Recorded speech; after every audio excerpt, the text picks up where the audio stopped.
तो आइए मेरे दोस्तों, ओनली जीसस वाले ने ये जो बपतिस्मा, यीशु के नाम का बपतिस्मा का जो सिद्धांत बनाकर कलीसिया को भटका दिया है, भरमा दिया है, उनकी इस गलत शिक्षा का सुधार करने के लिए आज फिर एक बार हम अध्ययन करेंगे। ये जो यीशु के नाम का जो सिद्धांत बनाया है, नाम की परिभाषा, ये लोग नाम की परिभाषा भी नहीं जानते हैं।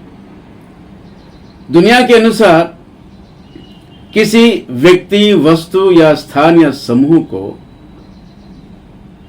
जो नाम दिया जाता है, जिन शब्दों का उपयोग करके जो नाम दिया जाता है, वो उसकी पहचान के लिए होता है। माँ बाप अपने बच्चों को नाम देते हैं इसलिए कि लोग उस नाम से उसे पहचाने। हाँ मेरे दोस्तों, लेकिन बाइबल में नाम की परिभाषा जो है वो कुछ और है। मैं आपको बताना चाहता हूं, याकूब और एसाव बड़ा लड़का है और याकूब छोटा लड़का है। इनके जन्म के समय में जो बड़ा लड़का है, मां के गर्भ से जब जन्म लेकर बाहर आया तो वो लाल सा दिखने लगा और उसके शरीर पर पूरे रोम, उसका पूरा सारा शरीर रोम से भरा हुआ कंबल की तरह। तो लिखा है इसलिए उसका नाम एसाव रखा गया। इसलिए, किस लिए? कि उसका सारा शरीर रोम से भरा है और वो लाल लाल, उसकी देह लाल लाल है, तो इसलिए उसका नाम एसाव रखा। यानी कि उसके शरीर, उसके शरीर के तत्व और गुण से उसका नाम एसाव रखा गया। उसी तरह देखते हैं याकूब अपने भाई की एड़ी पकड़कर वो मां के गर्भ से बाहर आया, तो लोगों ने फिर वहां पर नाम क्या दिया गया है उसको? याकूब। अपने भाई के एड़ी को पकड़ कर निकला तो याकूब रखा गया है। तो उनके जन्म के अनुसार, उनके जन्म लेने के बाद उनके शरीर तत्व और उनके स्वभाव के तत्व को देखकर उनके नाम दिए गए हैं। उसी तरह हम देखते हैं मेरे दोस्तों, यीशु मसीह, पिता परमेश्वर का ये जो पुत्र हैं, यीशु मसीह जो हमारा उद्धार करता है, ये नाम उसे कैसे मिला? नाम मिला इसलिए वो उद्धार करता है कि वो उद्धार करता है, इसलिए उसे ये नाम दिया गया है। हाँ मेरे दोस्तों, तो यीशु को ये बताया गया है कि तेरी पत्नी एक पुत्र जन्मेगी और तू उसका नाम यीशु रखना, क्योंकि वह अपने लोगों का उद्धार करेगा। क्योंकि वह अपने लोगों का उद्धार करेगा, वो उद्धार करने वाला है, इसलिए उसका नाम यीशु रखा गया है। तो इन सारी बातों से हमको ये जानना बहुत जरूरी है। इन सारी बातों से नहीं, और बहुत सारी बातें हैं जो बाइबल में स्वभाव को देखकर नाम दिया गया है। हाँ मेरे दोस्तों, बाइबल की परिभाषा जो है, नाम की परिभाषा जो है, नाम यानी स्वभाव। दोस्तों उसी तरह हम देखते हैं, मूसा ने यहोवा परमेश्वर का नाम पूछा कि हे परमेश्वर तेरा नाम क्या है? तो परमेश्वर ने मूसा को अपने नाम का परिचय देते हुए क्या बोले हैं, आइए हम पढ़ते हैं। किस तरह उन्होंने अपने नाम का परिचय दिया और किस तरह अपने नाम का विवरण उनको दिया है, यहां लिखा है। हम पढ़ेंगे निर्गमन की किताब, उसका 34वां अध्याय, और मैं आपको 6वां वचन पढ़कर सुना रहा हूं, ध्यान दीजिए। यहोवा उसके सामने होकर यूं प्रचार करता हुआ चला, यहोवा ईश्वर दयालु और अनुग्रहकारी, कोप करने में धीरजवंत और अति करुणामय और सत्य, हजारों पीढ़ियों तक निरंतर करुणा करने वाला, अधर्म और अपराध और पाप का क्षमा करने वाला है, परंतु दोषी को वो किसी प्रकार निर्दोष ना ठहराता। वो पितरों के अधर्म का दंड उसके बेटों, वर्ण पोतों और परपोतों को भी देने वाला है, परंतु दोषी को किसी प्रकार निर्दोष नहीं ठहराता। वो सत्य है, वो कोप करने में धीरजवंत है, वो अति करुणामय है और दोषी को कभी उसके अपराध क्षमा नहीं करता है। दोषी के अपराध कभी क्षमा नहीं करता है, किसी दोषी को क्षमा भी नहीं करता है। ये सारे जो नाम का परिचय दिया है, ये नाम है या परमेश्वर की स्वभाव है, उसके गुण है। ये सारा सब कुछ हम जो कुछ हमने पढ़ा है, ये उनके स्वभाव है। वो सत्य है, वो हजारों पीढ़ियों तक निरंतर करुणा करने वाला है, और अधर्म और अपराध और पाप का क्षमा करने वाला भी है, परंतु दोषी को निर्दोष कभी नहीं ठहराता। ये सब कुछ क्या है? नाम है परमेश्वर की। ये नाम नहीं है, ये तो उनके गुण हैं। पर जब मूसा ने नाम पूछा तो नाम की जगह परमेश्वर ने अपने गुणों का परिचय किया है। तो मतलब है कि बाइबल की परिभाषा के अनुसार नाम यानी परमेश्वर के गुण, नाम यानी स्वभाव, और ये जो स्वभाव है पुत्र में रहता है। ये जो स्वभाव है पुत्र में रहता है, ऐसा यहोवा परमेश्वर ने मूसा से कहा है। आइए हम पढ़ेंगे।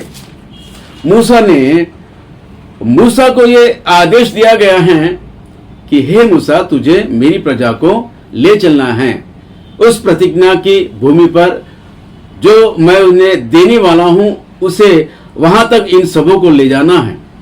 तो मूसा ने यहोवा परमेश्वर से प्रश्न पूछे, उनसे विनती किए हैं कि हे परमेश्वर, मेरे लिए एक मार्गदर्शक भेजिए ताकि मैं उनके अनुसार, मैं तेरी आज्ञा के अनुसार तेरी प्रजा को ले चलूं। तो दोस्तों, तब परमेश्वर ने मूसा से क्या कहा, आइए मैं आपको पढ़ के सुनाता हूं। निर्गमन की किताब उसका 23वां अध्याय और 20-21 वचन में जो बातें लिखी है, मूसा से कही हुई बातें मैं आपको पढ़ के सुना रहा हूं, ध्यान दीजिए।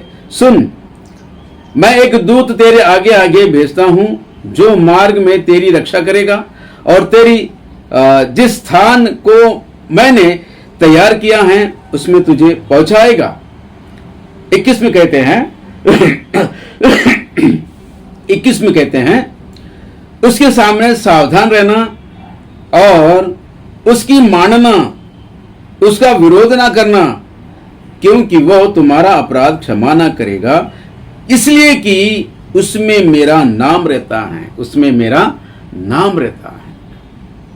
दोस्तों, मूसा ने जब कहा कि मेरे लिए एक मार्गदर्शक मेरे सामने रखा जाए, तो परमेश्वर ने कहा, देख मैं तेरे सामने एक दूत रखता हूं जो तुझे मार्गदर्शन करेगा। लेकिन ये याद रखना उसके सामने सावधान रहना, उसके सामने सावधान रहना और उसकी मानना, उसका विरोध ना करना, क्योंकि वो तुम्हारा अपराध क्षमा ना करेगा, तुम्हारा अपराध क्षमा ना करेगा। और हमने देखा है 33 में, निर्गमन की किताब 33वां अध्याय, उसमें देखा है कि जब मूसा ने पूछा कि तेरा नाम क्या है, तो परमेश्वर ने अपने नाम की जगह अपने गुणों का प्रचार किया, जिसमें ये लिखा है दोषी को कभी वो क्षमा ना करेगा। और यहां पे लिखा है तुम्हारे अपराध क्षमा ना करेगा। कौन है ये व्यक्ति? ये जो स्वभाव उसमें है, यहोवा का ये जो स्वभाव उसमें है, लिखा है इसलिए कि उसमें मेरा नाम रहता है। उसमें मेरा नाम रहता है ना, ये जो स्वभाव उसमें रहता है। ये कौन है? हाँ मेरे दोस्तों, ये कौन है? ये सबसे बड़ा प्रश्न है। मूसा के सामने चलने वाला ये जो व्यक्ति दूत के नाम को लेकर जो चल रहा है, ये कौन है?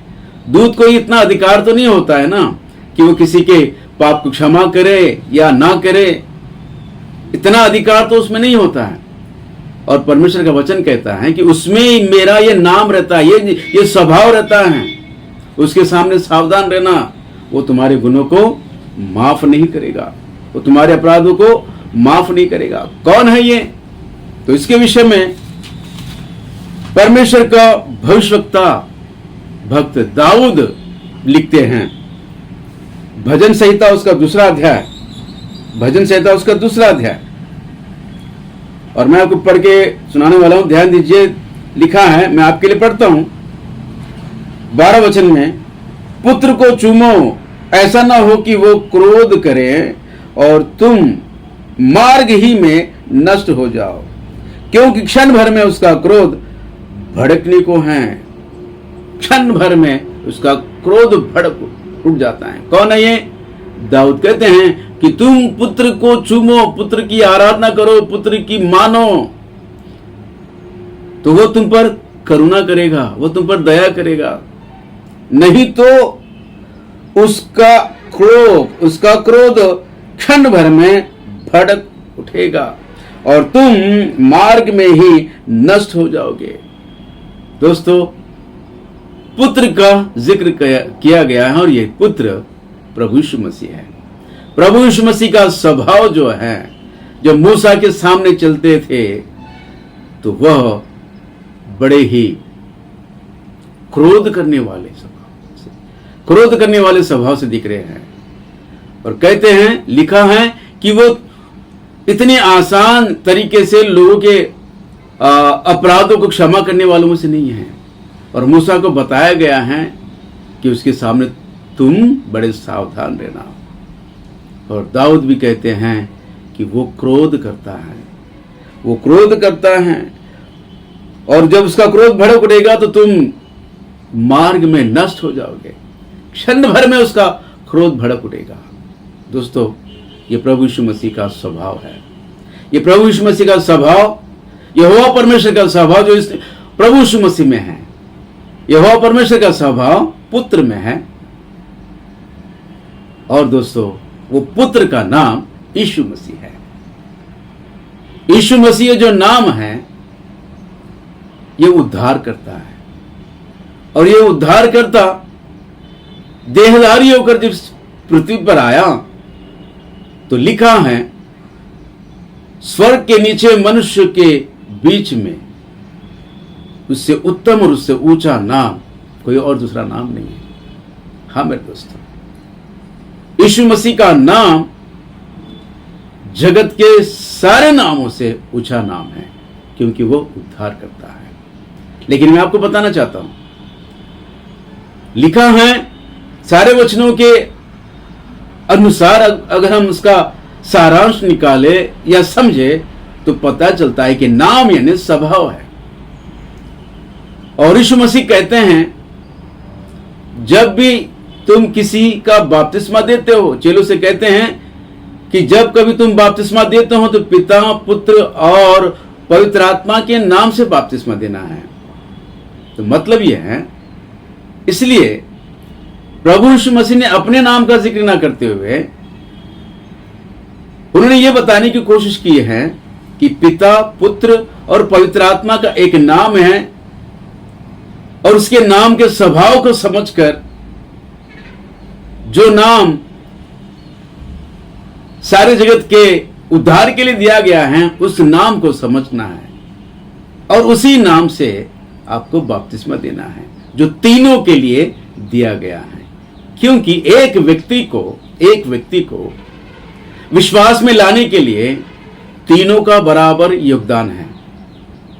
यूहन्ना में प्रभु यीशु मसीह कहते हैं, यूहन्ना के सुसमाचार में प्रभु यीशु मसीह के बारे में लिखा हुआ है कि प्रभु यीशु मसीह कहते हैं कि जब तक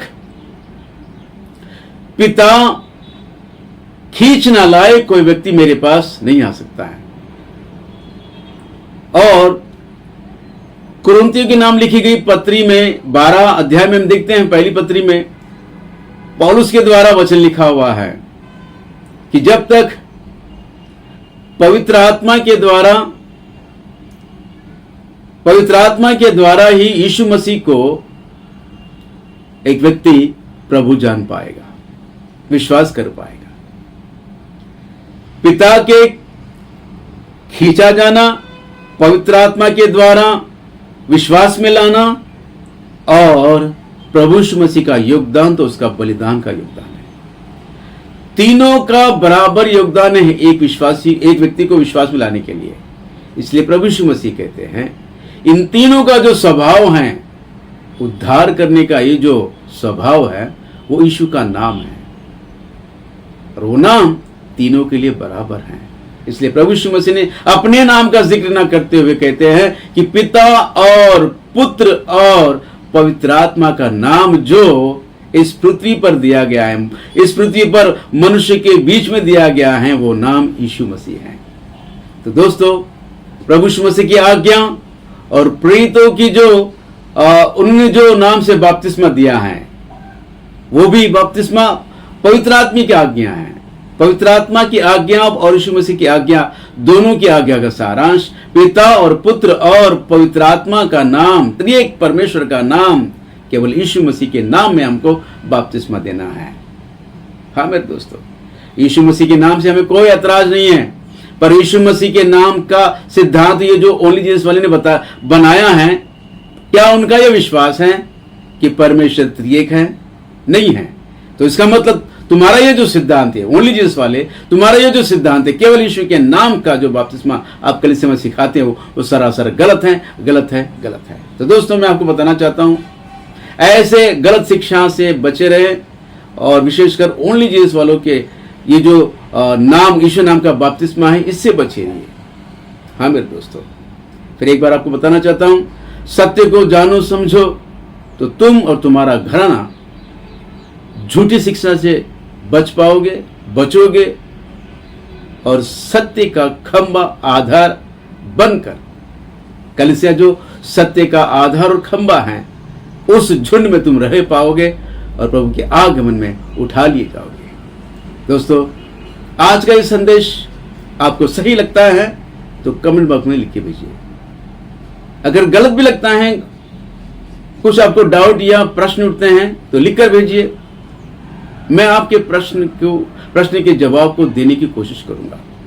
जय मसीह की, प्रेज द लॉर्ड, आमीन, आमीन।